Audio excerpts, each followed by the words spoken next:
नुसरत साहब का सबसे ज्यादा क्या पसंद है? सादगी तो हमारी जरा देखिए, एतबार आपके वादे पर कर लिया।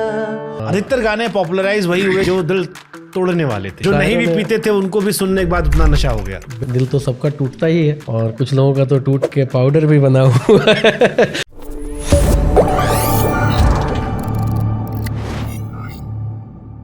नुसरत साहब का सबसे ज्यादा क्या पसंद है? नुसरत साहब तो मतलब कि ऐसे कव्वाली के लिए जाने जाते थे, तो कव्वाली उनकी कव्वाली में कौन सी इनको पसंद है? बहुत सारी कव्वाली थी। तो जैसे मैं एक हारमोनियम पे सुन सकता हूँ, सोचता हूँ वो कितने मासूम थे। बिल्कुल, हाँ, मैं परफॉर्म भी करता हूँ इसके स्टेज पे, तो वो है। उसके बाद तुम्हें दिल लगी भूल जानी पड़ेगी। उसके बाद है उनका, आपको मैं बताता हूँ, सादगी तो हमारी जरा देखिए, है ना। आए बस बस बस बस यही जहर था। गाम बदनि पदम बगाम दबर सगामा, जिक्र एक बेवफा और सितमगर का था, आपका ऐसी बातों से क्या वास्ता। आप तो बेवफा और सितमगर नहीं, आपने किस लिए मुंह धर कर लिया। सादगी तो हमारी जरा देखिए, एतबार आपके वादे पर कर लिया। सादगी तो हमारी जरा देखिए, एतबार आपके वादे पर कर लिया। बात तो सिर्फ एक रात की थी, मगर इंतजार आपका उम्र भर कर लिया। तो नुसरत साहब के साथ बहुत सारे। इसकी भावना जरा एक्सप्लेन करोगे? आपका दिल टूटा हुआ, इसको बेहतर एक्सप्लेन कर सकते हो। कवि क्या कहना चाह रहा है कि सादगी तो हमारी जरा देखिए, हाँ, एतबार आपके वादे पर कर लिया। हाँ, बिल्कुल। वो कहते हैं ना कि मुझको बर्बादियों का कोई गम नहीं, जो मुकद्दर में था वो अता हो गया। मुझसे नज़रें चुराते हो तुम किस लिए, ए मेरे दोस्त तुमको ये क्या हो गया। किसको अपना कहूँ और मैं जाऊँ किधर, अब तो डसने लगी दोस्तों की नज़र। ए खुदा आज कैसी हवा चल गई, जिसको देखो वही बेवफा हो गया। वाह, है ना। मुझे इस लाइन को सुन के वो एक गाना आगे याद आ गया, मुझे फिर तबाह कर मुझे फिर रुला जा। हाँ, बिल्कुल। सितम करने वाले कहीं से तू आ जा। तो Nusrat sahab has been an amazing musician. बहुत कुछ दिया है दुनिया को, म्यूज़िक वर्ल्ड को उन्होंने।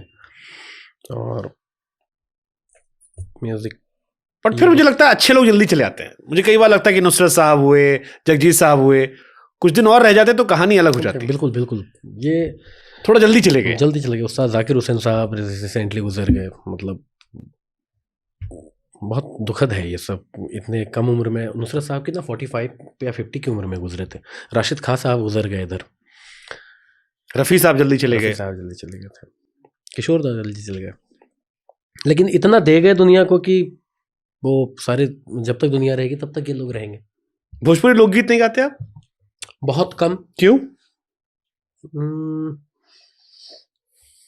थोड़ा सा, एक तो लैंग्वेज इशू है कि, और दूसरा ये कि लिरिक्स बहुत ज़्यादा अच्छे मिलते नहीं हैं, इसलिए गज़लों को इसलिए बहुत जल्दी मैंने इनकलकेट कर लिया, क्योंकि ठुमरी सीखा हुआ था, म्यूज़िक क्लासिकल रियाजी था, तो ठुमरी वगैरह से इन्फ्लुएंस था। तो ठुमरी सीख, अच्छे अच्छे तरीके की ठुमरियाँ दादा ने सिखाई थी, पापा ने सिखाई थी, तो गज़ल का रियाज अच्छा हो गया, तो गज़ल में कर लिया कुछ।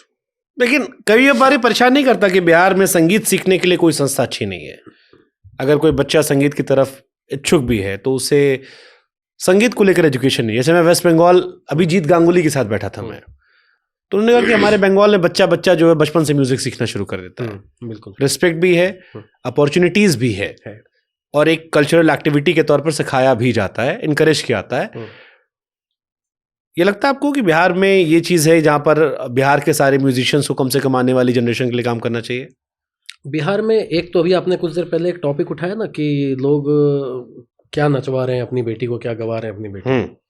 तो जहाँ पे ये थॉट प्रोसेस रहेगा, तो ये जो थॉट है ना, ये आपके इलाके की शिक्षा को दिखाता है ना, कि आप जहाँ से आते हैं वहाँ का शिक्षा दर क्या है, लोग कितने शिक्षित हैं।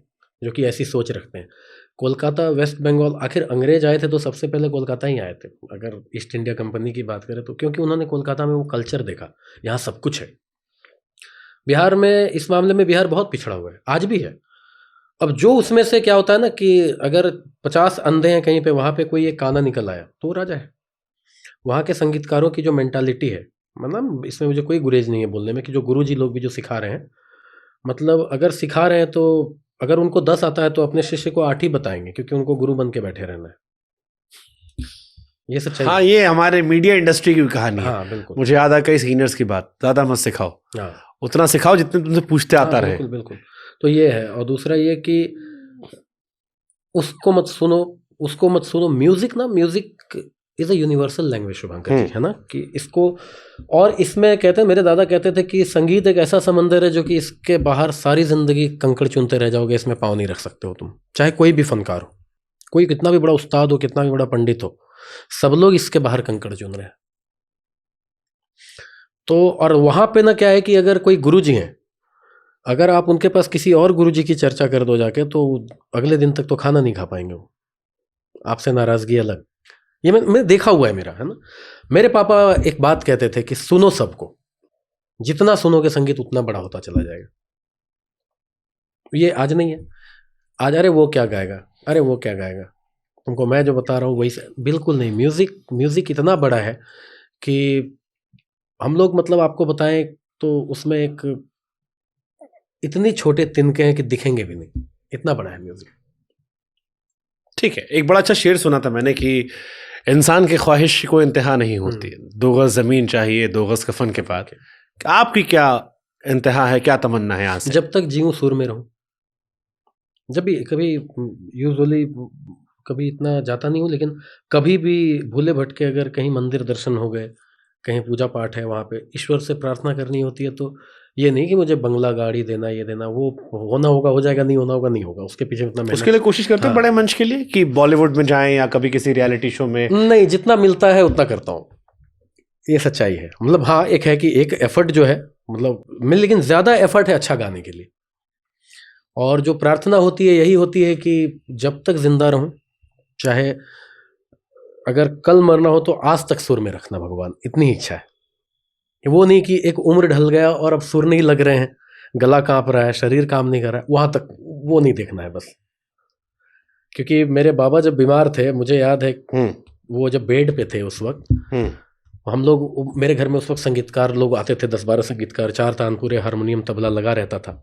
हम लोग गा रहे थे और बाबा ऐसे ब्लैंकेट में हमें देख रहे थे, और देख के मुझे बहुत प्यार करते थे वो, मुझे देख के मुस्कुरा रहे थे। तो उनसे, उनके एक दोस्त ने पूछा कि महाराज जी, पोता भी अब अच्छा गा रहा है ना, देखिए अभी आपको और जीना है। मतलब मैं तो मेरा तो शरीर है, अब मैं तो उसी दिन मर गया था जिस दिन मैंने गाना छोड़ा था। अब तो बस चल रहा है काम ताम, खा रहा हूँ, पी रहा हूँ, जी रहा हूँ। मौत उसी दिन हो गई थी जिस दिन मैं, सोचो आप, वो मेरे, आई हैव गूज बम्स कि उस आदमी का ये शब्द थे। तो वो मैं नहीं चाहता हूँ कि कभी ऐसा हो कि मुझे गाने में सुर ना लगे मेरे, मुझे अपने आप में ये रियलाइज हो, ये नहीं चाहिए। सबसे बड़ी प्रार्थना है मेरी ईश्वर से ये। अच्छा, जैसे पत्रकारों को लेकर एक इमेज होती है कि वो झोला लेके चलते हैं, एक माइंड में होता है, ऐसे गजल गायकों को लेकर भी होती है, एक पहनावा होता है। आपका हुलिया मैं देख रहा हूँ थोड़ा अलग स्टाइल है, राडो घड़ी पहन रखी है, जुल्फे लटक रही हैं, पूरा हाथ में सोना पहना हुआ है। नहीं, सोने इतना ही सोना है मेरे पास, ऐसा नहीं है, इनकम टैक्स को बताने की जरूरत नहीं। तो डर सबको लगता है, डर सबको लगता है, गला सबका सूखता है। टैक्स देने के बाद भी घर आ जाएंगे तो दुख होगा ना। तो वैसे मैंने सुना है टैक्स बचाने अच्छा तरीका सोना होता है। नहीं, सोना मैं खरीदता नहीं हूँ, मुझे लोग गिफ्ट करते हैं, आर्टिस्टों को गिफ्ट बहुत मिल जाता है ना। तो लेकिन हाँ, हुलिया ऐसा नहीं है। देखो, गजल बहुत बाद में आया है ना, हुलिया पहले आया है लोगों का। लोग गजल लिख रहे थे, गजल गायकों का थोड़ा अलग हिसाब किताब होता है ना। नहीं, वो तो किसी ने बना दिया होगा, स्टीरियोटाइप जैसे दिमाग में इमेज होती है। मैंने गजल को स्टीरियोटाइप रहने ही नहीं दिया। अब कुछ लोग, ये जो संगीतकार लोग हैं, वो कहते हैं कि आप जो गा रहे हो तो गजल है ही नहीं। मैं बोला, मैं आपको सुनाने के लिए गाता भी नहीं हूँ, संगीतकारों को तो मैं सुनाने के लिए गाता भी नहीं हूँ। जो आम ऑडियंस है, देखो, आप अगर एक जर्नलिस्ट हो, आप किसी दूसरे जर्नलिस्ट को आप नहीं भेजोगे कोई न्यूज़ कवर करने के लिए। अगर आपको कोई न्यूज़ खुफिया तौर पे आई है तो आप चाहोगे कि मैं ही इसको कवर करूं। तो म्यूजिक में भी ऐसा ही है कि अगर कोई स्टेज का प्रोग्राम है जहाँ पे मुझे 4-5 लाख रुपए मिल रहे हैं, वहाँ पे मैं ये तो नहीं कह दूंगा नहीं मैं नहीं जाऊंगा, आप इसको लेके जाओ। कोई आर्टिस्ट नहीं करता एक दूसरे के लिए, ये सच्चाई है ना। तो आर्टिस्टों को सुनाना ही क्यों है, तो मैं तो उनको सुनाऊंगा जहां से मुझे 2 वक्त की रोटी मेरी चलती रहे। तो जब वो लोग सुन ही रहे हैं तो मैं सुना रहा सबसे ज्यादा डिमांड किस गाने को होती है? हूं। एक दो मेरी अपनी कंपोजिशन है उसकी होती है, बाकी जो मैंने गुलाम अली साहब की याद याद याद रह जाती है वो, ये हमसे बड़ा डिमांड किया था कि गवा दीजिएगा। हाँ। हाँ तो वो याद याद, हाँ ठीक है मैं गा दूंगा। ये वही बेवफा फिल्म वाला गाना? हाँ बेवफा फिल्म वाला गाना। हाय हाय, एक्चुअली क्या है ना गजब कि गाना। इस गाने को ना मैंने जब गाया था पहली बार, तो ये 2 अलग अलग चैनल से ये वीडियो चढ़े थे। एक पे आज भी मेरे चैनल पे ये कम से कम 35 मिलियन व्यूज हैं इस पे, और एक चैनल था वो डिलीट हो गया somehow, I don't know the reason behind. उस पे वो कम से कम लगभग 60 मिलियन के करीब उस पे व्यूज थे, सिर्फ लाइव शो का। और उसको इसलिए लोगों ने सुना था क्योंकि वो जो गाना जैसा था उसको मैंने वैसा गाया ही नहीं। उसमें एक शेर मैंने ऐड किया था कि एक लड़की गली से बुर्खा पहन के गुजरती है और उसे देखकर एक लड़का कहता है, ऐ पर्दा नशी अपना पर्दा हटा, मेरे मोहब्बत को कबूल कर अपना जलवा दिखा। लड़की ने कोई जवाब नहीं दिया। 3 दिन 4 दिन बीत गए। लड़का रोज कहता था, ऐ पर्दा नशी अपना पर्दा हटा। एक दिन लड़के ने कह दिया, ऐ पर्दा नशी अपना पर्दा हटा, मेरे मोहब्बत को कबूल कर अपना जलवा दिखा वरना मैं खुदकुशी कर लूँगा। और अगले दिन जब वो लड़की उधर से गुजरी तो उसे वो लड़का नज़र नहीं आया। उसने बात पता की कि वो कहाँ है, तो किसने बताया कि कल रात उसने खुदकुशी कर ली। वजह क्या थी नहीं पता। वो उसके कब्र पे जाके कहती है, ऐ मेरे गुमनाम आशिक, ले आई हूँ तेरी मज़ार पर, ले रुख से नकाब हटाती हूँ अपना जी भर के मेरा दीदार कर। तो कब्र से आवाज़ आई, ऐ खुदा ये तेरा कैसा इंसाफ है कि आज मैं पर्दे में हूँ और वो बेनकाब है। हो इश्क में तो हर चीज़ मिट जाती है, बेकरारी बन के हमें तड़पाती है।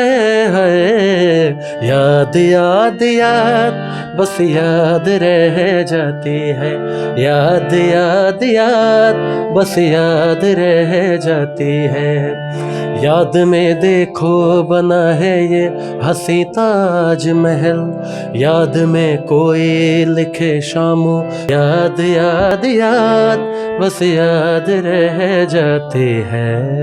तो I did in that style. बहुत पसंद किया था लोगों ने उसको। क्या गजब की कंपोजिशन ये भी थी, ऊपर से फिल्म में भी बड़ा जबरदस्त। और क्या हाँ, और गुलाम अली साहब ने मेरा ख्याल है कि ये लास्ट ही मूवी में गाया है। बड़ा खूबसूरत गाया था, लेकिन बड़ा अंडररेटेड गाना भी लगता बड़ा है मुझे, अंडररेटेड गाना। क्योंकि इस फिल्म के बाकी गाने ज्यादा हिट हो गए हाँ, थे। लेकिन क्या है ना कि मतलब मुझे एक बड़ा सौभाग्य मिला कि मैंने जब लाइव गाया था इसको, तो जब मेरे लाइव पे जब एक पे 60 मिलियन, एक पे इतने इतने व्यूज गए, तब ओरिजिनल की भी व्यूज बढ़ी।